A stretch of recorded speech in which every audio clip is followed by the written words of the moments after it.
Bonne année et bonjour à tous et merci de participer au webinaire aujourd'hui. C'est le 23e webinaire que Pallium organise sur des sujets pertinents pour les équipes de soins de santé qui dirigent activement la réponse à COVID-19 et c'est notre 5e webinaire en français axé sur le contexte québécois. Et en fonction du déroulement de cette pandémie, ce ne serait probablement pas la dernière. Nous sommes très heureux de travailler avec la Société de soins palliatifs à domicile du Grand Montréal sur ce webinaire. Ces webinaires sont rendus possibles grâce à la contribution inconditionnelle de Boehringer Ingelheim et de son initiative Bridging Hope. Nous remercions cette organisation pour leur soutien. Le webinaire aujourd'hui est intitulé Télémédecine en soins palliatifs en temps de pandémie. Comme pour les webinaires précédents, nous avons réuni un groupe d'experts à travers la province du Québec et chacun d'entre eux nous fera découvrir une série de diapositives et contribuera au dialogue tout au long de ce webinaire.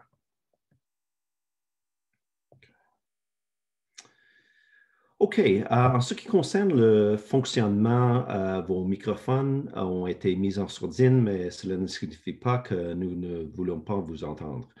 Nous aimerions connaître votre avis et vos questions tout au long du webinaire. Vous pouvez vous exprimer en utilisant la fonction QR au bas de votre écran. Ce faisant, vous contribuerez à la collecte des connaissances qui seront produites au cours des 60 prochaines minutes. Nous vous en remercions à l'avance. Nous collecterons et rassemblerons toutes ces données pour référence future et cette session est enregistrée et sera disponible dans quelques jours sur le site web de pallium.ca.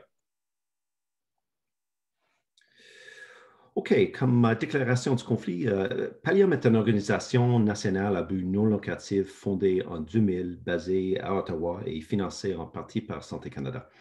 Pallium permet aux organisations de soins de santé, aux professionnels de la santé et aux membres de la communauté d'acquérir les compétences et les outils nécessaires pour offrir de meilleurs soins palliatifs plus rapidement, plus efficacement et avec plus de compassion à tous les Canadiens. Et comme j'ai déjà mentionné, ces webinaires sont rendus possibles grâce à la contribution de Boehringer Ingelheim et sont partiellement financés aussi par une contribution de Santé Canada.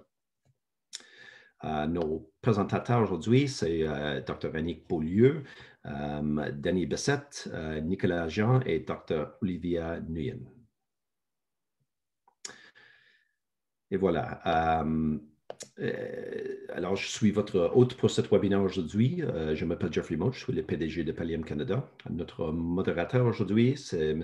Nicolas Jean, conseiller à la direction, coordination du service de soutien aux personnes malades et aux proches aidants, Société de soins palliatifs à domicile du Grand Montréal. Et M. Jean va prendre la relève à partir de maintenant. À vous, Nicolas. Merci beaucoup, Jeff. Je suis très heureux d'être parmi vous. Bonjour à tout le monde, bonjour aux panélistes et puis bonne année aussi à tous les participants. J'aurai l'occasion de présenter ultérieurement la Société de soins palliatifs, mais bon webinaire à tous. Les panélistes ont été présentés, Dr Yannick Beaulieu, Olivia Nguyen et puis M. Danny Bessette. Ils auront l'occasion de se représenter plus en détail au cours de la présentation. Donc, la société, laissez-moi vous la présenter très brièvement. On est un organisme à but non lucratif. On existe depuis 1973 à Montréal. Qu'est-ce que l'on fait? On offre des soins et des services palliatifs à domicile pour toute personne en phase avancée de la maladie.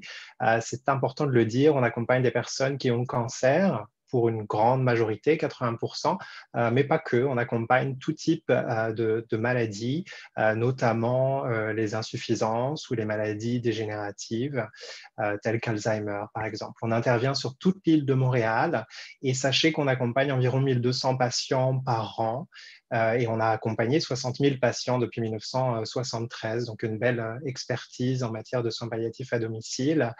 Une de nos forces aussi, c'est de permettre aux personnes qui le désirent de rester à la maison le plus longtemps possible et éventuellement d'y décéder, ce que l'on fait pour à peu près 60% des patients que l'on accompagne, ce qui est quand même assez important. Et puis, dans cette période de pandémie assez particulière où on va parler de télémédecine, c'est pour nous un enjeu important parce qu'on a une demande beaucoup plus grande en termes de maintien à domicile. Pendant la pandémie, depuis le mois de mars, on a un peu plus de 80% des patients que l'on accompagne qui décèdent à la maison. Voilà, donc c'est un enjeu très, très important pour nous. Et puis, n'hésitez pas à me contacter après le webinaire si vous avez des questions sur la société. On est très heureux de faire partie de cette série de webinaires avec Pallium Canada, un de nos partenaires. Voilà.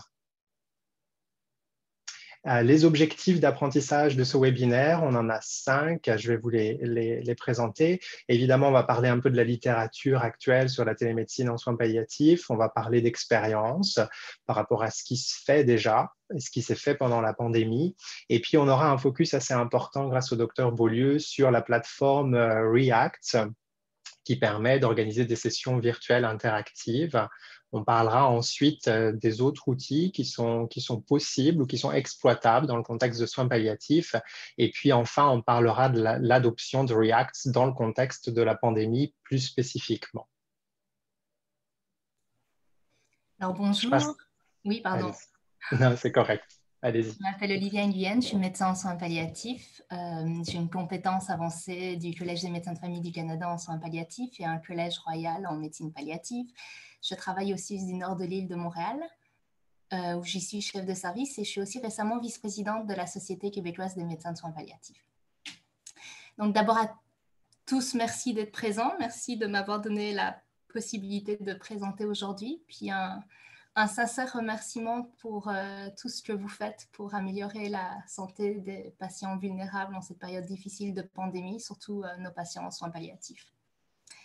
Alors aujourd'hui, on parle de télémédecine en soins palliatifs ou encore de téléconsultation ou télésanté. Le ministère nous dit que la télésanté vise à rendre accessible de façon sécuritaire des services cliniques aux patients à distance à l'aide des technologies de l'information et de la communication. Donc, elle a les objectifs suivants: accroître l'accessibilité aux services de santé, offrir des soins continus et de qualité en temps opportun, favoriser la participation des patients comme partenaires de soins, améliorer l'utilisation des ressources et des expertises des professionnels, et organiser les services en réseau et favoriser la collaboration entre les professionnels. Il précise aussi que ça ne comprend pas la consultation téléphonique. Puis tout ça, c'était pré-pandémie. Je pense que avec le gros de la pandémie, nous, ce qu'on a surtout voulu, c'est pouvoir continuer à offrir un petit peu de soins à nos patients, autrement que par le téléphone, ou s'adapter le plus vite possible pour ne pas que nos patients soient ultra démunis. Prochaine diapo, s'il vous plaît. En soins palliatifs, on parle de télésoins palliatifs, donc des soins palliatifs à distance, que ce soit de la téléconsultation, dépendamment de où on va lire téléphonique ou par visioconférence, avec des programmes soit téléphoniques ou par visioconférence. Puis même avant la pandémie, les télésoins palliatifs, c'était intéressant parce qu'on sait que la plupart des personnes avec des maladies graves ont souvent de la difficulté à se mobiliser et donc à se déplacer, et que la grande majorité des soins palliatifs tertiaires se trouvent en centre urbain, et donc ça bloque l'accès à des soins palliatifs tertiaires à une grande partie de la population. Donc les télésoins palliatifs ont le potentiel d'améliorer l'accès à des soins palliatifs et de faire des suivis et de la gestion de symptômes en temps réel. Cependant, il y a quand même peu de preuves quant à comment l'implanter. Diapo suivante, merci. Je vous ai mis 2 articles que je trouvais intéressants. Un, c'est une revue de la littérature qui est parue dans le Palliative Medicine en 2019, qui regardait quand même 813 articles, dont 39 retenus, qui avaient comme conclusion que l'utilisation de la technologie vidéo a des avantages et des désavantages, que les études regardent surtout les patients qui sont atteints de cancer, un peu comme souvent en soins palliatifs, puis dans des pays à revenus élevés. Que ce n'est pas clair non plus quand utiliser une vidéo et quand voir les gens en personne. Diapo suivante. Par contre, il y avait des choses intéressantes qui revenaient de la revue, c'est que la visioconférence, ça permet de faire des entrevues avec plusieurs participants, donc soit plusieurs personnes professionnelles dans des endroits différents, ou le patient avec différents proches dans des endroits différents. Cependant, quand il y avait trop de monde dans la visioconférence, ça pouvait devenir un peu envahissant pour le patient ou ses proches. Ça permettrait aussi un meilleur suivi visuel, donc par exemple entre les consultations ou même juste à distance, faire des suivis de plaies, de perte de poids, d'état cognitif ou autre chose. Naturellement, ça évite les déplacements, donc souvent ça c'est bien apprécié. Quoique, pendant le gros de la pandémie, moi j'avais des patients qui étaient vraiment heureux de venir en personne parce qu'ils habitaient en résidence pour personnes âgées, puis là c'était leur sortie, ils étaient vraiment super heureux. Donc il faut toujours rester centré sur le patient. Certaines études montrent que c'est faisable, la visioconférence, malgré l'âge ou le diagnostic. Donc, que c'était faisable même chez les personnes qui sont très âgées ou en pédiatrie. Puis, comme je vous ai dit, c'est pas principalement en cancer que les études sont faites, mais qu'avec certaines maladies chroniques, c'était faisable aussi. Et enfin, qu'en général, c'est acceptable pour les professionnels, pour les patients et pour les proches d'avoir une vidéoconférence. Il y avait des choses qui étaient intéressantes. Donc, dépendamment des études, la vidéoconférence n'était pas toujours liée à une amélioration des symptômes. Une étude en particulier en oncologie où il y avait de la vidéoconférence entre les rendez-vous, ça augmentait la détresse et l'anxiété des patients. Enfin, les résultats ne sont pas toujours semblables. Il y a des résultats contradictoires quant à la qualité des soins avec la visioconférence. Prochaine diapo. Les barrières, donc il y a des barrières pratiques, on les connaît, accès à la technologie, avoir une vidéo, une caméra, avoir accès à du réseau. Les barrières organisationnelles qui sont souvent mentionnées, un manque de soutien de son organisation. C'est sûr que si on est dans un endroit où les consultations par visioconférence ne sont pas rémunérées, c'est un frein majeur à implanter des consultations en visioconférence. Il faut dire qu'on s'en rend compte, la visioconférence est quand même plus complexe qu'un appel téléphonique. Puis quelque chose que j'ai trouvé vraiment intéressant parce que je trouve que ça s'applique beaucoup à nous et à la réalité des soins palliatifs, c'est que l'organisation de tout cela a besoin d'être centrée sur le patient et a besoin d'être flexible pour répondre à la nature très imprévue des soins palliatifs et des besoins des patients. Enfin, peu d'études s'attardent sur l'impact économique des visioconférences en soins palliatifs. Prochaine diapo.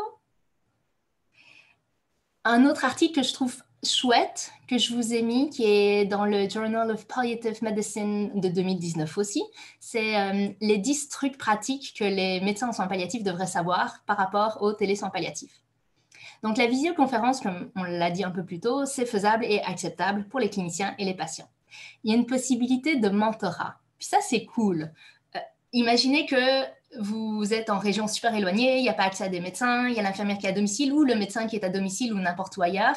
Mais ça nous permet de faire des échanges avec des gens qui sont très loin pour enseigner ou soutenir avec quelqu'un de plus expérimenté à l'autre bout de l'écran la personne qui est au chevet du malade. Donc, c'est intéressant. Puis si on pense un peu hors de la boîte, on pourrait même faire ça avec des étudiants ou par rapport aux techniques. Donc, les techniques en soins palliatifs, ce n'est pas si compliqué. Imaginez quelqu'un qui a une formation avec des techniques éco-guidées en soins palliatifs, mais qui n'en a jamais vraiment fait en vrai. Mais on peut facilement imaginer un mentor de l'autre côté de la caméra qui rappelle les différentes étapes à la personne qui va faire la technique, juste pour avoir un petit peu de soutien et ne pas se sentir tout seul. Ou différemment, quelqu'un qui fait, je sais pas moi, une installation ou un drainage d'acide sous tension et qu'il y aurait un autre intervenant dans la salle avec la caméra qui pourrait le montrer et l'enseigner donc à d'autres personnes de l'autre bord de la caméra. Donc, il y a quelque chose de vraiment, vraiment intéressant à ça et je veux dire, il n'y a pas de limite. Il mentionne aussi que les populations vulnérables ont quand même de plus en plus accès aux technologies. C'est sûr que ça, c'est un article américain. Au Québec, c'est différent, mais de plus en plus de monde ont accès à un téléphone cellulaire avec du data et des données dessus, donc ce n'est pas impossible. Il faut dire que, puis là j'avance sur ma présentation, mais il faut dire que chez nous, on a beaucoup de patients avec des cancers du poumon qui sont à Montréal et qui, étonnamment, n'ont absolument pas accès à cette technologie-là et pour qui des vidéoconférences, c'est impossible. Un point intéressant, c'est que la vidéoconférence peut réduire la distance sociale et donc améliorer l'alliance entre le patient et son médecin. Pourquoi? Parce qu'il y a tout un protocole très hiérarchique en médecine, c'est-à-dire que le patient sort de chez lui, arrive dans un environnement inconnu qui est le bureau du médecin. Le médecin est derrière son bureau. Il y a d'emblée un débalancement des pouvoirs qui est important et qui teinte toute la relation. Quand on est par visioconférence, on est vraiment d'égal à égal devant son écran. Et donc, ça pourrait potentiellement réduire cet écart social et faciliter la relation, que le patient se sente plus à l'aise de s'exprimer. Un autre point intéressant, c'est qu'il y a des comportements qui sont adaptés par le clinicien. On n'est pas habitué à faire de la visioconférence. En fait, on s'habitue de plus en plus à faire de la visioconférence. Mais un des points dont il parlait, c'est que c'est important que le clinicien regarde dans la caméra et pas regarde la personne qui est sur l'écran. Puis je ne sais pas pour vous, mais c'est impossible absolument pour moi de le faire. En même temps, les patients font ça aussi. Ils regardent l'écran et nous voient, mais pas la caméra. Pour les patients qui ont accès, ils trouvent que ça améliore l'accès aux médecins, c'est efficace. Ils disent que ça améliore la qualité des soins. Il y a cependant besoin de plus de recherche quant à la qualité de la relation, la qualité des conversations, est-ce que c'est la même qualité qu'en personne? Quoi discuter en personne? Quoi discuter par visioconférence? Puis il y a toujours l'inquiétude du risque de manquer des symptômes. C'est sûr que l'examen physique par visioconférence, ce n'est pas toujours évident, surtout quand on essaie d'écouter, je ne sais pas moi, un épanchement pleural ou des choses comme ça. Un aspect intéressant, outre la consultation, c'est tous les groupes de soutien par vidéoconférence. En fait, il y a beaucoup de possibilités, puis ça, c'est bien. Il mentionne que la rémunération, c'est important. Si la personne n'est pas rémunérée, bien, il y a des heures à ce que ça s'implante, puis que la technologie, c'est le futur. Donc, on a beau être contre ou réticent ou inquiet, la technologie reste le futur et il va falloir qu'on s'habitue. Prochaine diapo.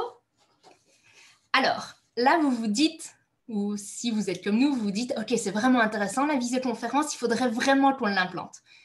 Comment est-ce qu'on fait? Je vous donne le BABA 101. Vous allez sur télésanté.québec et ça vous amène sur cette page-là. Vous avez donc le choix d'aller en haut à droite à bonne pratique, prochaine diapo, qui vous amène à des règles de bonne pratique dans le contexte québécois de pandémie. Donc, c'est des choses à savoir et à connaître. Prochaine diapo. Sinon, vous cliquez sur 3 icônes, soit React, soit Teams ou Zoom. Quand vous cliquez sur React, ça vous amène à l'écran de gauche tout en haut et vous pouvez choisir est-ce que vous êtes professionnel de la santé ou patient. Quand vous cliquez sur professionnel de la santé, vous pouvez avoir la trousse d'informations du professionnel de la santé ou une foire aux questions. Quand vous êtes patient, vous pouvez trouver une trousse de démarrage pour les patients et des guides d'accompagnement. Donc, c'est quand même vraiment très pratique et vous pouvez l'envoyer à votre patient. Prochaine diapo. Teams. Je vous avoue que depuis qu'on a tous une adresse ministérielle sécurisée, on utilise beaucoup Teams. C'est facile pour les patients aussi. Quand vous cliquez sur Teams, vous arrivez à « Je suis professionnel de la santé » ou « Je suis patient ». Quand vous cliquez sur « Je suis patient », il y a vraiment le guide en quelques pages du patient sur comment utiliser Teams. C'est vraiment très pratique parce que si vous l'utilisez, je ne sais pas si dans votre milieu, c'est vous qui allez faire le support technique ou s'il y a quelqu'un qui va le faire, mais moi, à chaque fois, ça me prend au moins 5 à 10 minutes de support technique avec mes patients. Et de savoir comment les aiguiller par téléphone pendant qu'ils essayent de régler leur écran, c'est quand même vraiment très pratique. Quand vous êtes professionnel de la santé, ben ça vous permet de télécharger le guide du professionnel de la santé et tout le tralala. Prochaine diapo. Donc, comme je vous le dis, nous, on l'utilise quand même beaucoup parce que c'est facile, parce qu'on a toujours souvent notre Outlook de notre adresse ministérielle ouvert. Vous cliquez dans votre agenda sur « Créer nouvel événement ». Vous mettez le nom, par exemple, « Téléconsultation avec Dr. Untel ». Vous invitez les participants, donc souvent l'adresse courriel de la personne que vous invitez et du médecin si ce n'est pas vous qui faites l'envoi. Et important, vous cliquez sur Réunion Teams. Donc, ça envoie un lien direct à la personne qui peut se loguer in. Oui, la personne pourra avoir accès à votre adresse courriel. C'est sûr que si ce n'est pas vous qui l'envoyez, s'ils veulent avoir accès à votre adresse courriel, il faut vraiment qu'ils aillent voir la liste des participants et cliquer dessus. Donc, c'est un peu stressant pour beaucoup de professionnels de la santé. En même temps, avec les nouvelles adresses MED ou CIUSM, c'est vraiment pas difficile d'imaginer l'adresse courriel d'un médecin. Donc, c'est une information qui est un petit peu ouverte à tous. Prochaine diapo. Si vous voulez utiliser Zoom Santé, il y a une possibilité de le faire aussi, puis c'est exactement le même concept. Prochaine diapo. Il faut savoir qu'il y a un guide d'exercice qui a été produit en février 2015 par le Collège des médecins du Québec, donc avant la pandémie, sur le médecin, la télémédecine et les technologies de l'information. Puis c'est un document qui est bien intéressant à lire quand on fait de la télémédecine. Prochaine diapo. Donc, notre expérience. Notre service de soins palliatifs aussi d'une ordre de l'île de Montréal.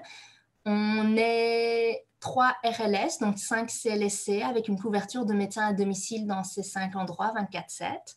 On est 2 unités de soins palliatifs intra-hospitalières à Jean Talon et à l'hôpital du Sacré-Cœur de Montréal.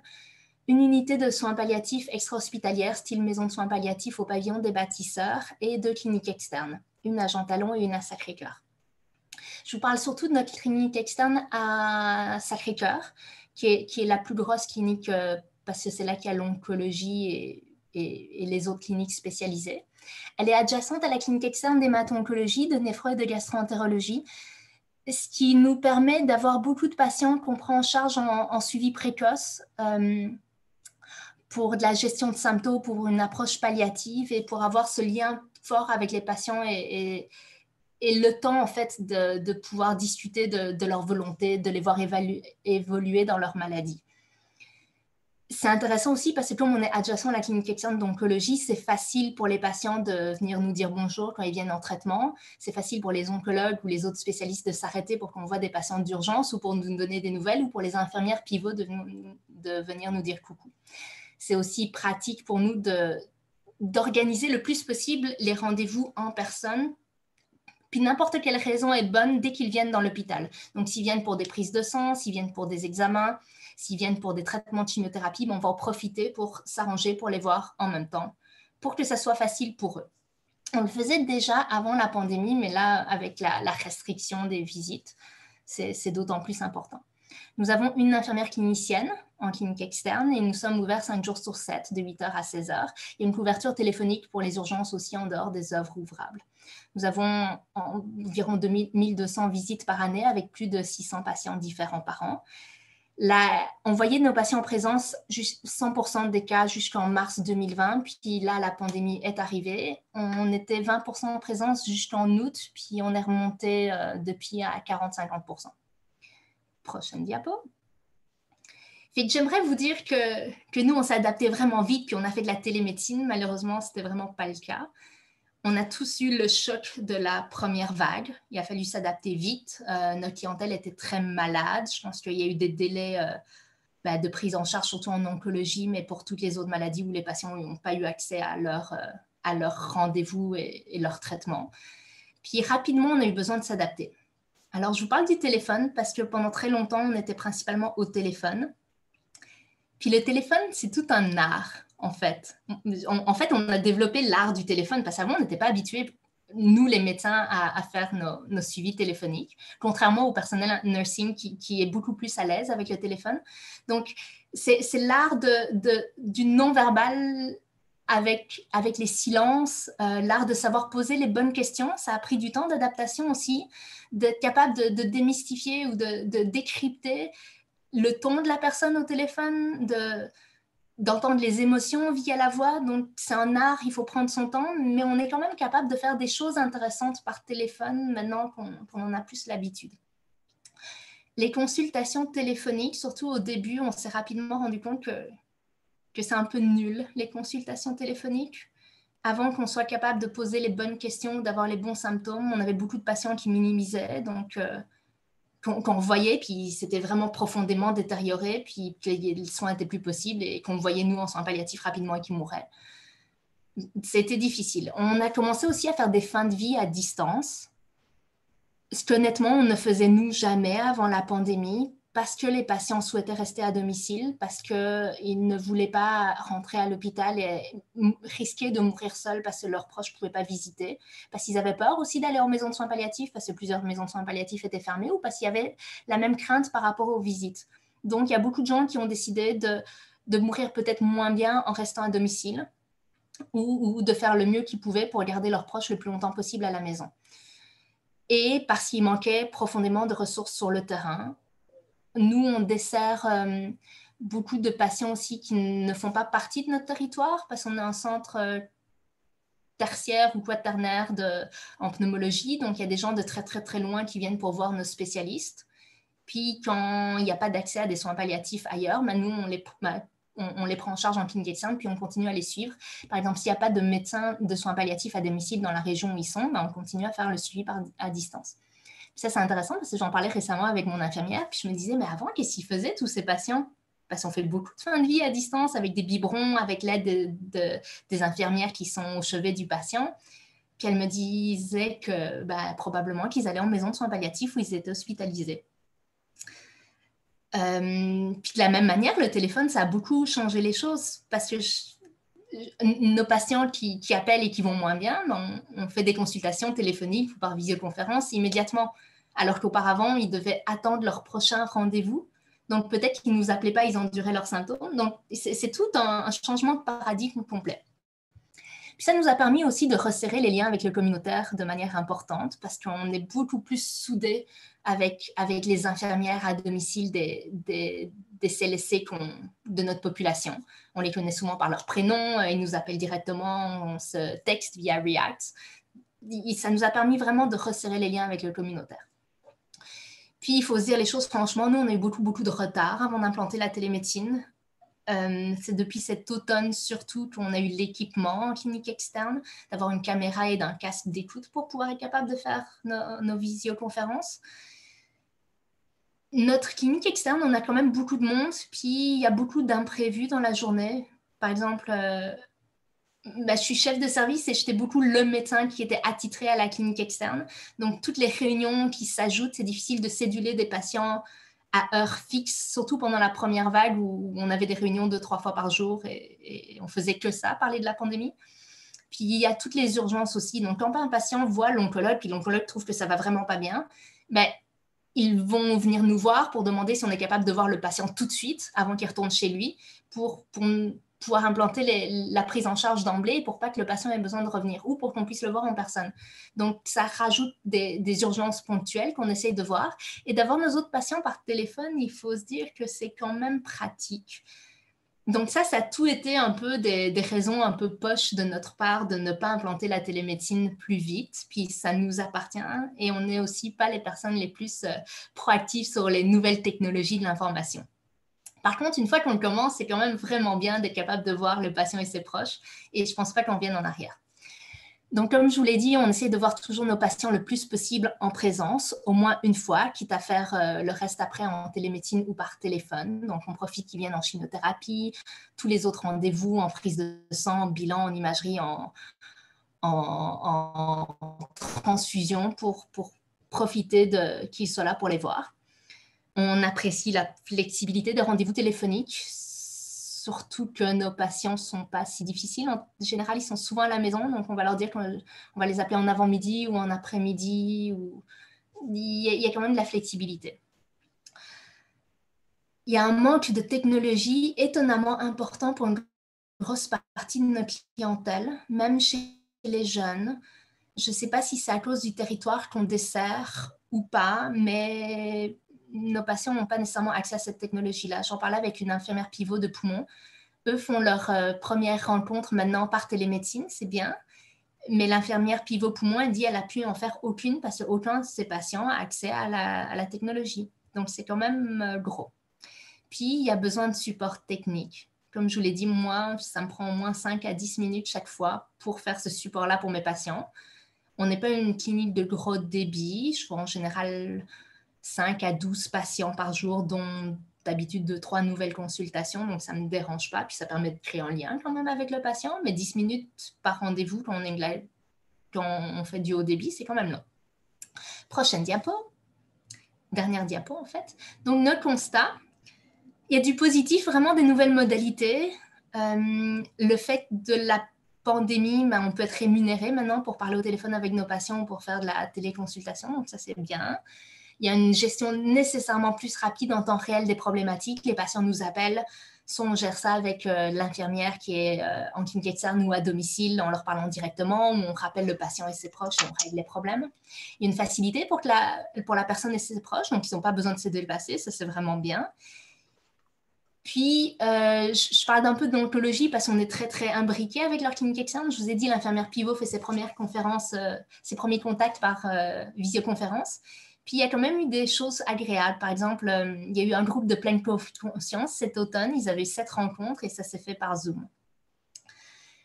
À venir, le programme de cancérologie dans notre CIUS, il travaille fort à avoir un processus standardisé. Donc, les soins palliatifs en clinique externe, nous, on sera imbriqués à ce processus-là. C'est clair qu'il faut être capable de mettre la table. Donc, pas à la dernière minute avoir l'adresse du patient, que le patient ait accès au programme qu'on choisit, sache comment ça fonctionne pour justement ne pas avoir ce 10 minutes de perdu de comment ça fonctionne. Puis, ce serait bien d'avoir un interlocuteur préalablement à la téléconsultation pour ne pas que le personnel qui est déjà débordé et une tâche supplémentaire dans son assiette. C'est souvent les infirmiers qui vont faire ce travail-là, mais les infirmiers travaillent déjà très fort et sont débordés. Donc, si on avait quelqu'un attitré pour ça dans notre organisation, ce serait bien. Moi, je peux entrevoir que l'enseignement va être beaucoup mieux par télémédecine. En clinique externe, on a souvent des résidents en médecine spécialisée ou en médecine familiale qui viennent. Puis honnêtement, superviser une téléconsultation téléphonique que le résident a faite, même si c'est des R6 d'oncologie, puis après, comment on fait ça, c'est pas pratique. Alors que s'ils sont par télémédecine, ben, au moins on peut revenir puis voir le patient et ses proches, puis leur parler et faire une conclusion un petit peu comme si on était en personne. Donc ça, ce serait bien. Puis je peux entrevoir plein de nouvelles avancées, comme je vous ai dit, en mentorat et dans le futur. Voilà, merci. Merci beaucoup, Olivia. On donne la parole ensuite à Dani. N'oubliez pas qu'il y a un Q&A. Si vous avez des questions, elles seront traitées à la fin, mais n'hésitez pas à remplir si vous avez des questions qui vous viennent. Voilà. Vas-y, Dani. Merci, Nicolas. Merci, Olivia. Bonsoir à tous. Merci d'être là. Merci de votre intérêt pour notre sujet. Ma partie à moi va quand même entrecouper un peu ce que Dr. Nguyen a déjà présenté, mais plus aussi à un niveau pratique, je dirais, comment nous, on l'a implanté et notre utilisation au quotidien. Donc, d'où on est parti, comment on procède maintenant et vers où aussi on veut aller. Tout d'abord, question de contexte par rapport à la clinique de gestion de symptômes. On fait partie de la maison Victor-Gadebois. On est situé ici au sol de la maison. La maison qui est située sur la rive sud de Montréal existe depuis 1992. On a 12 lits pour l'hébergement de fin de vie. Également, depuis 3-4 ans, on a un centre de jour. On a la formation personnelle externe, donc formation soins palliatifs en deuil, enfants et adultes. On a le soutien aussi au deuil, on a ce service-là. Pas seulement pour les gens pour les proches dont a eu une personne qui est décédée ici, mais pour toute forme, toute cause de décès, que ce soit par accident, maladie chronique ou autre. Donc oui, on offre le soutien au deuil pour ces gens-là. On a eu un essai avec les soins à domicile au printemps, au début de la pandémie. On voulait surtout répondre aux besoins de la dernière semaine de vie. On l'a fait pour quelques patients. C'est malheureusement un projet qu'on a dû mettre en pause et qu'on va reprendre plus tard en 2021. Mais c'est à suivre, ça a été concluant comme expérience. Et la clinique de gestion de symptômes, qui est ici depuis 3 ans, bientôt 4, qui fait partie de la maison Gadebois, comme je le mets. Diapo suivante, s'il vous plaît. Donc, la clinique de gestion de symptômes a 4 médecins présentement, 2 infirmières et un adjoint clinico-administrative. On a des médecins à tous les jours, plusieurs heures par jour, sans nécessairement être à temps complet pour le moment. À cause de notre débit de patients, on a plus ou moins 200 nouvelles demandes par année qui donnent autour d'une centaine de patients actifs, 80 à 100, 110 patients actifs. Les références viennent de partout, c'est-à-dire que nous, on est disponible pour la Montérégie au complet. Donc, pour les critères de la maison, des gens atteints de cancer en phase palliative, adultes, habitant en Montérégie ou un proche en Montérégie. Donc, c'est collé aux mêmes critères que le centre de jour et que l'hébergement. Donc, les références nous viennent des unités d'oncologie, des médecins de famille, des infirmières en CLSC qui représentent la majorité des demandes et des patients eux-mêmes, c'est-à-dire des gens qui soit ont connu par un proche ou tout simplement partagés dans une clinique d'attente en oncologie. On a aussi la popularité un peu là-bas. Beaucoup de références tardives. Ce que je veux dire par là, c'est on a 80% des gens dans l'année que leur pronostic ou leur temps de vie était moins de 6 semaines, soit qui sont décédés ou un transfert en unité ou en maison de soins palliatifs. Donc, 80% des gens que ça a été en deçà de 6 semaines. Et dernièrement, c'est 20% des gens moins que 2 semaines. Donc, depuis avant les fêtes, ça a été un autre niveau. On a quand même notre fierté d'expertise, d'accessibilité, de disponibilité. Par l'accessibilité, bien évidemment, ça s'est retrouvé augmenté avec la téléconsultation, spécialement dans les derniers mois, dans les 2 derniers mois au moins. On a eu une recrudescence là, importante. En fait, je pense pas une recrudescence autant que ça s'est popularisé un peu dans la région, donc les gens y ont accès. C'est dans ce sens-là aussi que l'accessibilité a augmenté beaucoup. Pour la disponibilité, ben, on veut être disponible, c'est-à-dire les gens, évidemment, s'ils nous appellent du lundi au vendredi, mais on est disponible pour eux, on retourne les appels, que ce soit par courriel, téléphone, ou même en téléconsultation directe, que ce soit avec moi ou un médecin. Les rendez-vous, on essaie de s'en tenir à 1 semaine ou 2 maximum. Et évidemment, de répondre aux urgences. On a toujours de la place pour ça, que ce soit par l'infirmière ou le médecin disponible ici. Évidemment, pour éviter d'aller à l'urgence ou de minimiser un inconfort là, à court terme. Ensuite de ça, on peut faire autre diapo, s'il vous plaît. La collaboration aussi avec les équipes qui sont déjà en place. On ne prend pas la place de personne, on se met en collaboration avec les soins à domicile, avec l'unité d'oncologie, médecin de famille. Donc, on fait seulement partie de cette équipe-là avec le patient et sa famille. Pour les aspects techniques, pour nous, c'est le logiciel Medisync. On a toujours utilisé le même logiciel depuis plusieurs années pour le dossier informatique du patient. Donc, depuis, je dirais, le début de la pandémie, à peu près, ils ont intégré la téléconsultation à la possibilité là, avec Medisync.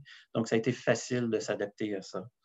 La planification d'un rendez-vous puis un déroulement de la rencontre, soit que l'intervenant m'appelle, que ce soit l'infirmière du domicile ou même directement de l'hôpital. On a eu dernièrement une référence de l'hôpital où il fallait une prise en charge rapide d'un médecin conditionnel au congé. Donc, ça a été intéressant d'être disponible pour eux. Le congé s'est fait. On a rencontré la personne lundi cette semaine. Donc, c'est aussi simple que ça. Techniquement, ben, on veut l'adresse courriel de la personne. Automatiquement, s'il y a une adresse, le plateau technique d'ordinateur cellulaire, tablette, le réseau Wi-Fi, ben, ça fonctionne. Il n'y a rien à télécharger non plus. Donc, c'est facile. Les gens vont dans le courriel, cliquent sur le lien, puis c'est fait.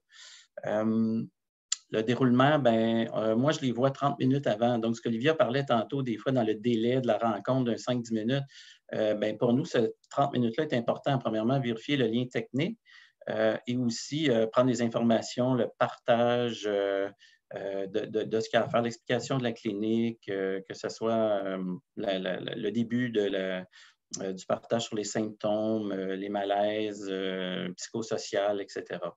Donc, ce temps-là est fait. On met une pause de 5 minutes à peu près à la fin de ma rencontre. Je partage avec le médecin et le médecin prend le relève ensuite pour continuer la téléconsultation. Donc, il n'y a pas de délai, il n'y a pas de problème technique. C'est arrivé, c'est rare, souvent par le son, l'image, peu importe, mais ce n'est pas arrivé vraiment souvent. L'inconvénient, ben, comme je disais, il est surtout technologique. Et tantôt, comme Olivia a dit aussi, l'examen physique, hein, ce n'est pas d'avoir quelqu'un en avant de soi. Mais je vais en parler plus longuement tantôt. Par rapport à la technologie, quand les gens n'ont pas cette technologie-là, ou tout simplement pas d'habileté, pas de réseau, on a, en tout cas, grâce au grand cœur et à la disponibilité des infirmières des soins à domicile, on leur envoie le lien directement à eux, à l'infirmière, qui va à domicile avec son propre appareil et les gens ont accès à une consultation à distance malgré le vide technique. Donc, les infirmières restent là durant la consultation. S'il y avait quelque chose de physique à observer, à examiner, mais c'est aussi un 2 pour 1 durant cette rencontre-là. Donc, c'est très bénéfique. Je les remercie beaucoup. Puis, ça a permis, en tout cas, d'avoir quelques patients de cette façon-là. Diapo suivante, s'il vous plaît. Les avantages, bien, ils sont nombreux. Olivier en a parlé. Évidemment, d'être encore plus accessible qu'on l'était même avant. Notre réalité, c'est que c'est la Montérégie au complet. Donc, le territoire est grand. Les gens vont voyager 100 km aller-retour pour venir nous voir, donc c'est long. On a des références aussi loin que l'autre côté de Saint-Hyacinthe, Sorel, Saint-Jean-sur-Richelieu, donc c'est très loin. Et malheureusement, il y a des déserts, mais vraiment des déserts de soutien médical en Montérégie pour les soins à domicile. Donc, il n'y a pas aucune ressource médicale sur certains territoires ou villes.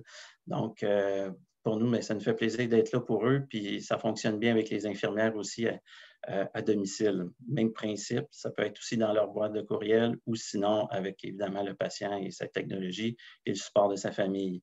Donc, tous les bénéfices d'éviter un transport, hein, que ce soit avec plus la consultation ici, 1 heure et demie, 2 heures des fois. Donc, c'est long, c'est sur une chaise droite. Les symptômes qui peuvent être augmentés avec le transport, aussi bien voir la personne tranquille à la maison, plus confortable. Puis, je ne dirais pas non plus que ça n'aide pas à la perception de l'état général, en ce sens que on connaît les gens, quand ils viennent nous voir en bureau, hein, sont bien mis, ils se forcent un peu, ils se tiennent éveillés. Donc, quand on les voit à domicile, ben, on a des surprises parfois. Dans leur lit, sur le lazy boy, en robe de chambre, etc. On a l'impression que pour nous, ça a quand même amené du nouveau par rapport à ça.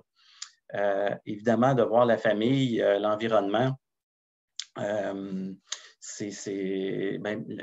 Olivier en a parlé tantôt aussi, surtout les conversations psychosociales, tous les non-dits, le non-verbal, la dynamique familiale qu'on peut voir, l'environnement. On a vu des milieux un petit peu moins salubres, des gens qui étaient très exigus dans leur chambre où ils étaient, dans la résidence privée, entre autres. Donc, ça a amené aussi une autre perception là, qui est différente de ce qu'on aurait pu voir en bureau. Puis il ne faut surtout pas négliger, je pense, l'examen visuel qu'on a de la personne. Bien pas l'examen physique, mais l'examen visuel, ce n'est pas négligeable. De voir un ralentissement psychomoteur, l'état cutané, la bouche, etc., c'est quand même déjà beaucoup.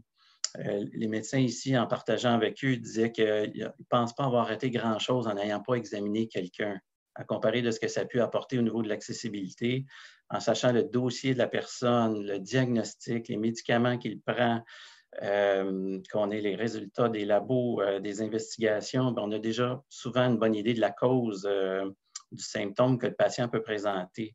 Évidemment, si on ne le savait pas, bien, on peut faire la suite là, dans un suivi d'investigation, mais pour la plupart du temps, on a déjà une bonne idée. Et surtout, c'est qu'on peut aussi voir est-ce que c'est une urgence ou pas. On est au moins capable, je pense, par un examen visuel à travers la téléconsultation, est-ce que c'est urgent ou ça l'est moins? Au téléphone, ce n'est pas possible. Des gens qui nous décrivent des bons états généraux, mais quand on les voit, c'est clairement pas ça, et vice-versa. Hein? Les gens vont dire qu'ils ne vont pas bien, mais finalement, vont peut-être mieux qu'on peut penser. Donc, voilà, ça amène un petit peu d'objectivité, en tout cas, à notre rencontre. Aussi, par rapport à tout ça, c'est sûr qu'il y a des états généraux temporaires, que les gens soient sortis de l'hôpital, qu'ils soient en effet secondaire de médicaments ou de chimio, peu importe. Mais pour la première fois, on va les rencontrer par la téléconsultation. Et s'ils veulent venir par après, aucun problème. S'ils filent mieux, évidemment, on va les prendre en personne. Et comme Olivia disait, on offre toujours le choix à la personne. Ce n'est pas nous qui décidons, à moins qu'on ait vraiment besoin de faire un examen physique, ce qui n'a pas été le cas encore dans nos patients que nous avons vus. Ce n'est pas une science, je n'ai pas de données, mais les gens pour qui ça a fonctionné, on les a vus à travers la téléconsultation, ensuite à domicile, on leur offre les autres consultations suivantes et ça a été toujours en téléconsultation. Donc, on peut faire l'hypothèse qu'on veut. On n'est pas si beau, si fin. Les gens sont bien à la maison. Voilà. Évidemment, aussi, l'autre avantage, le meilleur lien de confiance, de mieux connecter avec le vécu du patient, de sa famille. C'est tantôt aussi ce que je dis avec toute la dimension psychosociale et la dynamique familiale. Et juste au niveau de l'anecdote, c'est de parler aux gens, votre belle photo, ou comme moi, ma peinture, ma toile en arrière, faire parler. Fait que c'est juste encore là, seulement pour créer ce lien-là là, qui est déjà plus facilité avec des petites choses comme ça, ou un médecin qui, il y a quelques semaines, rencontrait un patient et son chat a passé sur le médecin durant la rencontre. Et la personne avait aussi un chat à la maison, donc ça a amené un autre sujet que la maladie là, pour faire ce lien-là. Donc, je pense que d'autrement plus facilité qu'au téléphone et même parfois en personne. Diapo suivante, s'il vous plaît. Donc, rapidement, l'histoire de cas, je ne ferai pas des longues histoires de cas, ce n'est pas de toutes les passer avec l'âge et le diagnostic, mais pour vous dire que du côté pratique, on a eu 2 patients au tout début. Dans ces régions éloignées-là, isolées, sans aucune ressource médicale. Donc, on a fait la consultation, la téléconsultation, on ne les a jamais vus en personne et ça a permis pour un décès à domicile et pour l'autre un transfert au moment opportun là, en maison de soins palliatifs. Dernièrement, un jeune patient avec trouble d'élocution, c'est des séquelles neurologiques de sa maladie. Donc, au téléphone, ça a été pratiquement impossible. C'est un patient qui ne peut pas se déplacer Ses parents étaient présents durant la téléconsultation, donc on a réussi à bien se comprendre, à partager. Il était dans le confort de sa maison et ça aussi, c'est, on pense, un autre beau point pour la téléconsultation par les handicaps, je dirais, de communication qu'on pourrait avoir ou évidemment de déplacement, on en a parlé longuement. Un autre patient, la semaine passée, ça donne comme ça, pour signaler tantôt ce que je disais par rapport à l'urgence. Patient que sa conjointe m'appelle, elle dit « Mon mari a des lésions cutanées, il y a des rougeurs sur la peau depuis ce matin. Ça progresse rapidement. Qu'est-ce que ça peut être? » Bien, ce n'est pas facile au téléphone, évidemment. Donc, on a prévu une téléconsultation l'après-midi. J'ai vu en premier, clairement, moi, je n'avais jamais vu ça. Le médecin était présent, on lui montre. Clairement, lui non plus n'avait pas vu ça. Mais ce que ça a permis, ça a été de parler à l'oncologue, d'avoir un rendez-vous rapide. Le patient a été vu le lendemain, prise de sang, il est en traitement, ce patient-là, pour un lymphome, et prise de sang, vu l'oncologue, qui ne savait pas trop ce que c'était non plus, consulte en dermato de façon urgente, biopsie, réponse cette semaine. Je ne sais pas encore ce que c'est, on ne le sait pas, mais au moins, on a pu savoir visuellement, juste par l'examen, que c'était urgent. La preuve, ça a été aussi traité en urgence à l'hôpital, donc un beau point pour ça. Hier, compression médulaire chez un patient capable de tolérer la position assise. La consultation s'est faite du confort de son lit. Il n'y a pas plusieurs semaines devant lui, mais au moins, encore une fois, accès à un médecin, accès au suivi, s'il décède à domicile, mais ça sera possible. Et aussi, que tantôt, je parlais des infirmières, mais c'est arrivé 3 fois que des infirmières se sont présentées chez des patients avec leurs propres ressources pour permettre la consultation. C'est aussi une autre belle histoire. On a eu dernièrement, durant le temps des fêtes, 2 références de l'hôpital, et c'est des patients clairement en maladie avancée, non pas à la lecture du dossier, mais à l'examen qu'on a fait par téléconsultation. Patient qui est en attente d'une chirurgie pour son cancer, mais en le voyant clairement que ça ne serait pas possible. Et ces 2 histoires-là sont un peu plus spectaculaires. Ils sont décédés après 6 jours et 8 jours. La question est toujours la même. Hein? Qu'est-ce qui arriverait à ces patients-là? Qu'est-ce qui arriverait dans le système s'il n'y avait pas eu accès à cette consultation médicale-là? Évidemment, si la téléconsultation n'existe pas, ça ne fonctionne pas. Il n'y a pas d'autre moyen. C'est un territoire sans médecin de famille sans médecin à domicile. Donc, je pense que demander la question, c'est d'y répondre. Hein? Ça aurait été probablement à l'hôpital s'il n'y a pas eu de place dans les maisons de soins. Mais clairement, les familles voulaient que ça se passe à la maison et ça a été possible. Pour nous, ce qu'on en retire, et les patients, encore là, ce n'est pas de la grande science. Je n'ai pas fait d'études là-dessus avec ce qu'on a vécu. Mais par le passé, Olivia l'a nommé, on a tardé nous autres aussi. Je dirais que ça a été même un regret à mesure que le temps file. C'est quelque chose qu'on aurait dû implanter avant. On avait la technologie là, mars-avril, si ma mémoire est bonne, en tout cas par le logiciel que nous avons, puis on aurait dû commencer avant ça. Je pense qu'il y a des patients qui en auraient bénéficié clairement d'une échappée à ce moment-là. Donc, on aurait dû s'y mettre plus tôt.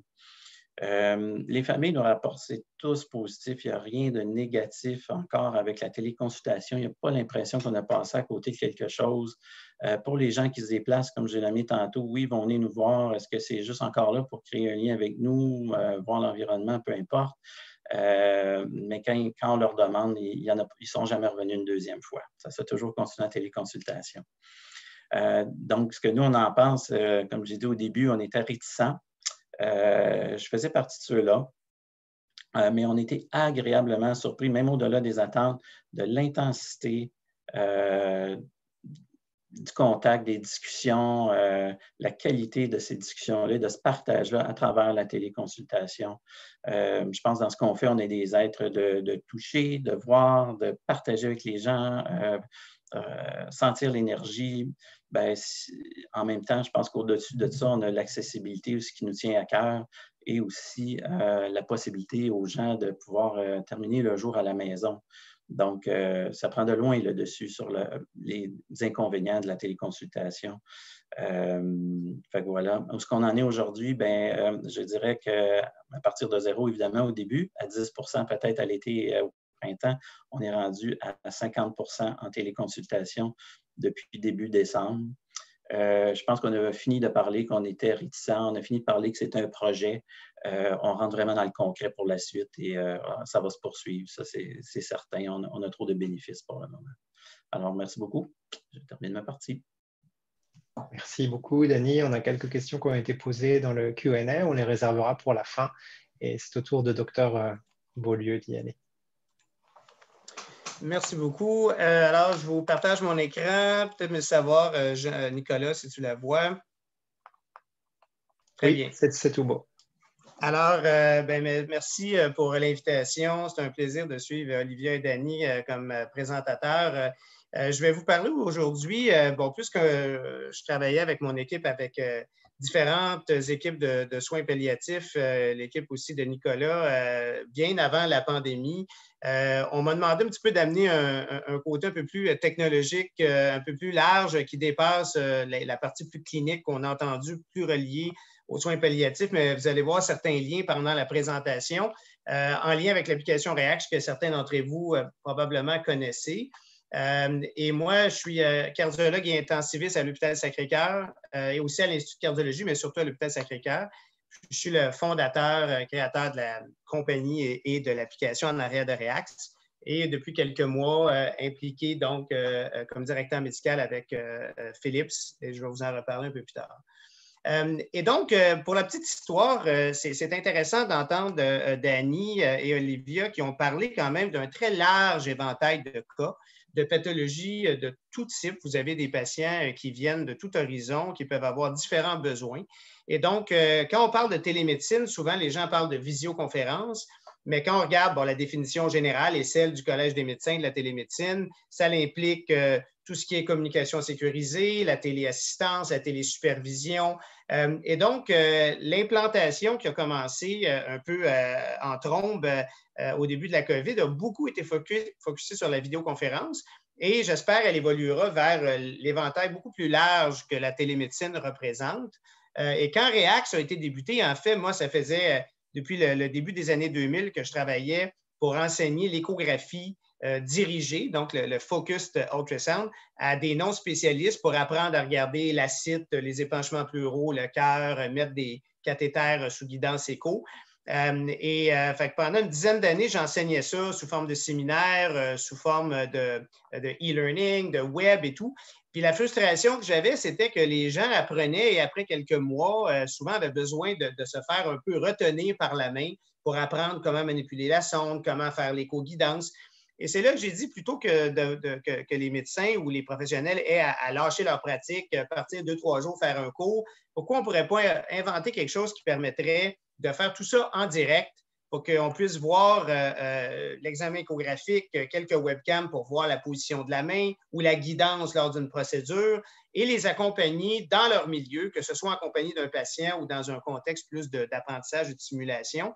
Et ceci impliquait donc un besoin technologique qui dépassait la vidéoconférence et le partage d'écran et qui amenait un volet plus interactif pour pouvoir assister à faire des procédures, de la supervision technique et pas simplement dans un mode en direct, mais aussi dans un mode asynchrone avec échange de fichiers ou d'images si on ne peut pas être présent en même temps pendant que l'apprenant, la personne qui doit apprendre est disponible. Et c'est donc ce qui a amené à la création de React en 2012, pas mal avant le début de la pandémie. Puis comme vous voyez, l'acronyme React, qui veut dire en fait ce sur quoi c'était focusé, qui est Remote Education, le Augmented, c'est pour la réalité augmentée, Communication, Training, Supervision. Alors, React, ce n'était pas créé pour être une application de vidéoconférence à la Zoom, à la Skype, à la Teams, mais bien comme étant une application versatile pour pouvoir optimiser la façon que les gens interagissent. Et avec le temps, on a lancé l'application en 2014, puis pour ceux d'entre vous qui font de la télémédecine depuis un peu plus longtemps, ça a quand même été ardu dans les dernières années au Québec de pouvoir faire rapidement progresser l'adoption, en partie parce qu'il n'y avait pas de support technologique, financier et tout. Mais il y avait quand même beaucoup de centres qui commençaient à déployer de plus en plus la télémédecine pour des besoins qui étaient non seulement entre professionnels, mais comme on a beaucoup entendu parler dans les 2 premières présentations, qui est l'interaction avec les autres professionnels et les patients, donc dans cette relation où on doit mettre en communication tout l'écosystème de soins, que ce soit en prévention ou à la fin d'une maladie, donc dans tout le continuum de soins. Alors, l'idée était d'amener Reax à cet autre niveau-là pour pouvoir, bien sûr, commençant par le Québec pendant beaucoup d'années, faciliter, accélérer la collaboration entre les équipes, intégrer les patients comme partenaires de soins, puis avoir des outils qui permettent de sécuriser les échanges sur des serveurs au Québec, entérinés et endossés par le ministère de la Santé. Et donc, c'est ce qu'on a donc amené avec, au fil des ans, une application qui peut servir autant à dire, je vais faire une téléconsultation, que ce soit en post-opératoire avec son chirurgien, que ce soit, comme on voit ici, entre un inhalothérapeute qui, à distance, supporte une patiente avec une maladie pulmonaire avec un BiPAP, qui a besoin d'une auscultation à distance, ou, comme on voit ici, une séquence lors du Grand Prix où tu as besoin, tu es à l'urgence, tu as besoin de voir multiples flux vidéo d'un patient traumatisé. L'autre volet important était d'amener, puis Olivier en a parlé un petit peu plus tôt, tout le volet des communications sécurisées texto, mais de façon donc encryptée, sécurisée avec des serveurs au Québec, mais en gardant la même façon d'utiliser votre appareil mobile. Et finalement, toute l'utilisation lorsqu'un besoin, Olivia parlait tantôt par exemple, si quelqu'un doit faire un tap d'acide à distance pour soulager un abdomen distendu, peut-être qu'on a besoin d'une guidance un peu plus grande que simplement de la visioconférence et on aimerait mettre nos mains par-dessus les mains de l'autre pour leur montrer exactement comment faire.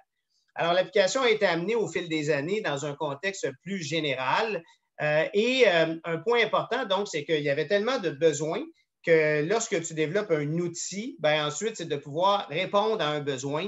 Et on a fait beaucoup de travail avec différents programmes, dont certains programmes nationaux, comme la téléassistance en soins de plaie, le programme de télépathologie et plein d'autres programmes fascinants avec des intervenants très motivés à travers différents écosystèmes au Québec pour graduellement amener de plus en plus l'utilisation de la technologie pour la télésanté.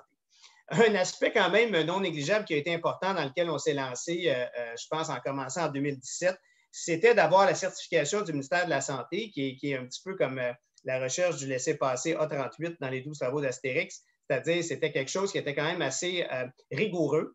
Et on a donc passé à travers les étapes pour pouvoir, dès 2018, je pense, apparaître sur la liste des applications qui étaient certifiées et que nous avons toujours gardées depuis. Et le Québec, je dois avouer, est une des provinces qui est la plus stricte et tant mieux pour ce qui est de la confidentialité et de la sécurité des applications en communication. Et donc, on a pu amener une plateforme qui répondait à différents besoins. Toutefois, la plateforme était vraiment conçue pour ce qu'on appelle le B2B, c'est-à-dire on ne s'adressait pas, nous, directement à des patients, mais plutôt à des organisations. Alors, le CHUM, l'équipe de soins de plaie, l'équipe de la Société de soins palliatifs, où là, on disait, quel est votre besoin? On va vous accompagner dans le déploiement. Donc, que ce soit de la communication sécurisée, de la vidéoconférence ou autre, un point essentiel que Danny et Olivier ont mentionné, c'est ce qu'on appellera en bon français le onboarding. Qu'on puisse avoir une ressource pour pouvoir amener le patient, l'accompagner pour s'assurer que la technologie, que son Internet est adéquat, qu'ils savent comment se loguer. Et une fois que ça c'est fait, ça fait que quand l'intervenant se connecte, ça fait juste marcher. Quand la pandémie est arrivée et que le ministère nous a demandé de distribuer 20 000 abonnements à tout le monde, malheureusement, 90 % des utilisateurs n'avaient pas utilisé la télémédecine et n'avaient pas nécessairement les ressources, le temps. Et donc, disons que la télémédecine a été amenée un peu en crash, mais au moins, elle a été amenée. Elle a beaucoup eu un beau take-off. Alors, je pense que ça a été un peu dramatique la façon que c'est amené, mais la partie d'accompagnement et de gestion du changement est importante dans la part de la télémédecine. Alors, donc, on avait déjà plusieurs utilisateurs. Vous voyez ici, c'est un exemple de télémédecine à domicile, un peu comme on a parlé un peu plus tôt dans les présentations, où les intervenants, un infirmier, comme on voit ici, va chez la personne avec la caméra, l'équipement, pour pouvoir montrer la plaie complexe du patient qui ne peut pas se déplacer. Et il y a une intervenante experte à distance qui peut passer d'un patient après l'autre, qui sont géographiquement localisés à des places très différentes dans une région. Et donc, ils ont pu développer un programme de soins de plaie à domicile et ceci, après, s'applique autant des soins palliatifs que de la physiothérapie, que du post-op, de pouvoir allier la composante d'un infirmier, infirmière ou autre intervenant qui va à domicile avec l'équipement et de l'expert à distance ou de la ressource. Fait que, comme il était apporté, si la personne n'a pas la technologie, on peut amener la technologie à la personne pour permettre que cette consultation-là se fasse. Oups.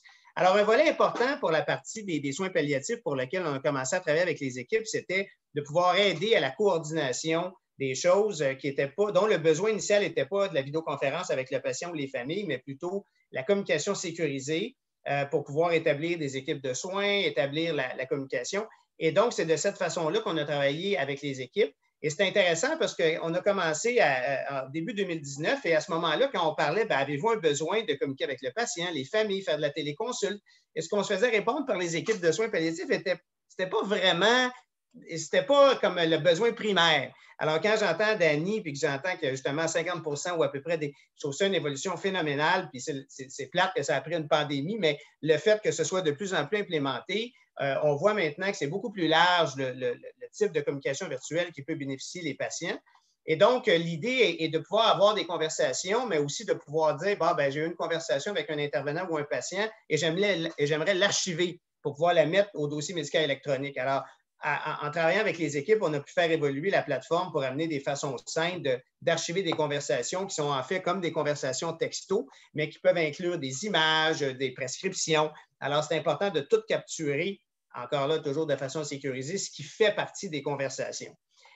Et d'amener un mécanisme pour pouvoir identifier les personnes de garde. Alors, par exemple, au sud du nord de l'île, à l'hôpital Sacré-Cœur, beaucoup des médecins ont plus de pagettes et utilisent Reax avec les téléphonistes pour se faire texter, soit le numéro de l'extension à appeler, quel médecin veut lui parler pour aller à cette autre étape de communication sécurisée. Et c'est important de pouvoir, entre nous, identifier qui est de garde, à qui je m'adresse. Et donc, on a pu, avec ça, travailler aussi avec le ministère et différentes organisations à travers le Grand Montréal pour pouvoir aider dans le contexte du besoin de faire des constats de décès à domicile. Et donc, ça a été un grand défi parce qu'il y avait beaucoup d'intervenants, beaucoup d'infirmières de soins à domicile, les médecins à distance pour recevoir l'information sur le patient décédé, remplir les SP3 et les envoyer aux maisons funéraires. Alors, c'est un beau projet qui a eu beaucoup de travail qui a été fait. Puis on s'entend que ce n'était pas évident de coordonner tout ça, mais il y a quand même eu une belle évolution, puis ça démontre encore là que c'est des choses qu'on n'aurait pas pensé il y a quelques années, qui auraient pu être amenées comme type d'utilisation et qui ont bien évolué avec le temps. Un autre petit point qui est peut-être un peu moins applicable, mais peut-être qu'il le sera à des contextes de soins palliatifs, mais Reax a beaucoup été apporté, comme je vous expliquais, pour pouvoir amener un outil de téléassistance interactive. Puis je vous montre une petite vidéo ici qui vous donne un exemple de ces modalités-là, où vous allez voir ici un médecin à distance, puis je vais juste le mettre sur pause, qui a un iPhone tout simple avec un manche de scalpel et une paire de pinces. Et ce qu'il voit dans son téléphone via Reax, en fait, c'est une plaie sur le pied d'un patient. Puis une résidente s'occupe du patient et a besoin d'aide pour le débridement. Alors lui, il prend la caméra de son iPhone, il prend des vrais instruments dans ses mains, puis via Reax, ses mains apparaissent sur la vidéo live de la résidente. Alors ici, vous voyez la résidente qui a un iPad qui est sur un petit pied là, pour qu'elle ait les mains libres. Elle a un vrai scalpel avec une paire de pinces et dans son feed de caméra, non seulement elle voit le pied du patient qui est devant elle, mais elle voit les mains de son patron à distance qui peuvent être superposées sur ses mains en virtuel pour lui expliquer exactement où couper, quoi enlever. Alors, pour l'exemple que disait Olivia tantôt, si c'est un pansement à faire, une ponction à faire, bien, ça peut être deux intervenants avec des appareils mobiles où l'autre met ses mains par-dessus pour guider, que ce soit un patient, une infirmière ou autre. Fait que des fois, on se dit, bien, on fait de la vidéoconférence, mais il y a des applications qui peuvent être un petit peu plus interactives et qui peuvent avoir une utilisation plus large. Alors, j'ai presque terminé. Alors, au fil du temps, vous vous rappelez, je vous expliquais qu'on avait fait beaucoup de travail en échographie pour l'enseignement depuis le début des années 2000. C'était mon focus. Et en 2015, j'ai été approché par la compagnie Philips qui sortait, vous le voyez, c'est peut-être très petit, là, mais qui sortait un appareil d'échographie que tu branches à un téléphone pour pouvoir, ou une tablette pour pouvoir faire une échographie complète. Et puisque là, ça pouvait donc s'adresser à des infirmières, des sages-femmes, des ambulanciers, des résidents, ils ont dit, on peut-tu intégrer votre technologie de communication pour permettre des échographies plus interactives? Puis c'est intéressant parce que notre SUS, à un moment donné, on dit, on pourrait-tu avoir ça pour pouvoir même aider à faire soit des ponctions veineuses difficiles à domicile ou même parfois des constats de certaines, de l'acide, des épanchements pleuraux avant de faire, bien sûr, mettre une aiguille ou déplacer les patients qui ne peuvent pas avoir de rayon X et tout. Et donc, on a commencé à travailler avec ça. Et en 2018, on a pu sortir l'intégration de notre plateforme avec les appareils de Philips dans 100 pays. Et par la suite, ils ont tellement aimé cette intégration-là qu'ils ont dit, bien, on veut amener cette connectivité-là à d'autres appareils médicaux, chose qu'on a continué à faire et à déployer un peu partout dans le monde. Arriva la COVID et bien sûr, une belle opportunité au niveau du Québec pour le ministère avec le Collège des médecins d'implémenter Teams, Zoom, React à un très large pourcentage de médecins et d'intervenants. Ce qui fait que dans notre cas, si vous regardez ici, ça c'est le nombre d'utilisateurs. Un peu avant la pandémie, on avait 8 à 9 000 à peu près utilisateurs au total, qui assez rapidement est monté tout près de 50 000 mondialement. Fait que c'était une belle opportunité, mais ça amenait son lot de défis aussi. Et donc, mais c'est intéressant de voir que ce qu'on avait amené comme outil depuis les dernières années ont pu être utilisés, dans la pandémie, par exemple, de faire des échographies à distance, où ce que vous voyez ici, c'est moi qui est à l'extérieur d'une chambre COVID. Je suis avec mon laptop et ma résidente est l'autre côté en train de faire l'échographie pulmonaire. Puis moi, sans que j'ai besoin de rentrer dans la chambre, je peux à distance la coacher, lui permettre de faire l'examen, l'apprentissage de nos résidents continue. Et je saute un peu dans la vidéo. Bien, elle est au chevet du patient, on communique en direct, mais moi, j'aurais pu être à la maison ou n'importe où dans le monde et faire une assistance pour permettre d'amener cette interaction, cette supervision-là.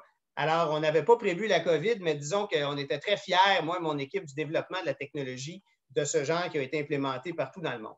Alors, tout ça a fait qu'un peu la fin de l'histoire, Philips, finalement, on dit, bien, on a tellement de choses à faire ensemble qu'on aimerait que vous travailliez avec nous sous notre compagnie, chose qu'on a accepté de faire. Et donc, on est devenu un pôle d'excellence mondiale pour Philips. Et je travaille maintenant un peu comme aviseur, directeur médical pour pouvoir poursuivre cette intégration-là et avoir les outils pour donner les outils aux cliniciens à travers le monde pour autant des utilisations très simples que des utilisations un peu plus poussées.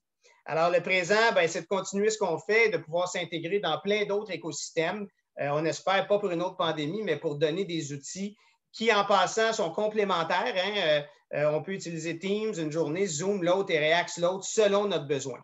Alors, c'est un petit peu mon volet un peu technologique et je vous remercie de l'invitation à ce panel qui est fort intéressant. Et je retourne la parole à Nicolas. Merci, Dr. Beaulieu. Je prends le relais sur les questions qui ont été posées dans le Q&A. Merci à tout le monde. Il y a une question très directe, Dr. Beaulieu, si je peux me permettre. Un participant qui nous demandait si l'application était disponible ou s'il y avait un équivalent en Ontario. Est-ce que vous planifiez de lancer la plateforme React dans la province? Oui, en fait, on a quand même une assez grande présence en Ontario et on travaille avec, pour ceux qui connaissent, le Ontario Telemedicine Network, donc OTN, qui sont en train de sortir un processus qui, je crois, est pas mal intéressant et j'aurais aimé que le Québec fasse la même chose, où ce que OTN fait, c'est qu'il certifie des applications et par la suite, il laisse le choix aux différents centres, individus, médecins, hôpitaux de choisir les technologies qu'ils veulent après avoir passé à travers une certification, plutôt que, un peu comme le ministère fait, où le ministère dit tout le monde sont supposés d'avoir des adresses Outlook. C'est Teams qui est payé par le ministère et les licences React, les licences Zoom qui avaient été payées pendant la pandémie. Les applications demeurent disponibles, mais c'est au groupe et tout à se les procurer. Fait que longue histoire courte, on travaille dans plusieurs centres en Ontario. On peut être utilisé et on est en train de passer à travers cette certification-là pour être encore plus formellement utilisé dans le contexte ontarien. Alors oui, c'est déjà disponible dans la province de l'Ontario. Super, merci. Merci. Je continue avec une question un peu plus spécifique. Je crois qu'elle avait été posée au début du webinaire. Dans les références avec un pronostic court, est-ce que vous avez constaté que le délai du temps de diagnostic et de suivi de fin de vie a lui aussi été court? Je ne sais pas si quelqu'un veut prendre le flambeau sur cette question. Je peux commencer. Pour nous, les patients qui sont décédés rapidement, donc des références de dernière minute, non, c'est des patients qui étaient connus depuis plusieurs mois là, en cancer palliatif. Là. La détérioration de l'état général n'était pas nouvelle quand on a vu ces patients-là. Donc, c'est ça. Je ne sais pas si j'ai bien compris la question, mais c'est souvent ça. C'est rare qu'on ait des références de diagnostic de là 2 semaines. Là. c'est des diagnostics de plusieurs mois pour la plupart, sinon années, puis qu'ils suivent leur cours et la référence arrive souvent à la dernière minute. Pas souvent, mais de temps en temps à la dernière minute comme ça. Parce que pour certains, je n'ai pas à définir ce qu'est les soins palliatifs à notre groupe, là, tous connaissent ça, mais qu'on vit pas mal toute la réalité des références dans les dernières semaines. Très bien. Chez nous, comme on est quand même proche de l'oncologie, dépendamment des oncologues, ils sont meilleurs à nous demander. Mais avec la pandémie, on a vu beaucoup de délais avant qu'il y ait un diagnostic posé. Ou aussi, il y a des cancers qui évoluent de manière fulgurante et ils nous demandent et ils décèdent de manière fulgurante aussi. Donc, on voit un peu de tout. Merci. Excusez-moi, j'ajouterais en contexte de pandémie, il y a quelques familles qui nous ont rapporté, mon parent, l'oncologue ne l'a pas vu, il a juste parlé au téléphone. Donc, il n'y a pas eu de suivi visuel de son état général, clairement. Donc, il nous arrive ici encore là en état avancé. Très bien. C'est certain, il y a un enjeu, sans doute, au niveau de la télémédecine sur le référencement précoce. On sait que c'est un enjeu d'une manière générale en soins palliatifs. On le vit à la société, puis je crois que tous vous le vivez. Donc, si on veut que la télémédecine prenne, à un moment donné, il faut aussi qu'il y ait un référencement qui soit le plus précoce possible si on veut pouvoir implanter la technologie avant que la situation ne se dégrade trop vite et que là, ça devienne vraiment impossible. Je vous propose une autre question, si vous êtes d'accord, qui pas mal englobe beaucoup de choses qu'on a vues et qui fait le pont avec toutes vos présentations. Vous y avez répondu tous, plus ou moins, mais on peut peut-être terminer sur cette question-là. Lorsque la COVID sera terminée, pensez-vous continuer la télémédecine, téléconsultation? Et est-ce que la pratique est définitivement changée ou est-ce qu'on va revenir à nos anciennes pratiques? Quelle est un petit peu votre perspective là-dessus? Moi, je peux dire que React, ça a quand même beaucoup changé notre pratique. C'est vrai que les téléphonistes qui nous textent via React, c'est vraiment très pratique. Puis communiquer avec les intervenants de manière sécurisée, autrement que par le courriel Outlook, c'est vraiment pratique. Je pense que les constats de décès et les SP3 à distance en soins PAL à domicile, ça fait toute une différence. Quant à la télémédecine, visioconférence avec le patient, à mon avis, ça va beaucoup dépendre de la rémunération, du moins du point de vue médical. Parce que là, on est rémunéré en écrivant le code consultation télémédecine via visioconférence en contexte de pandémie.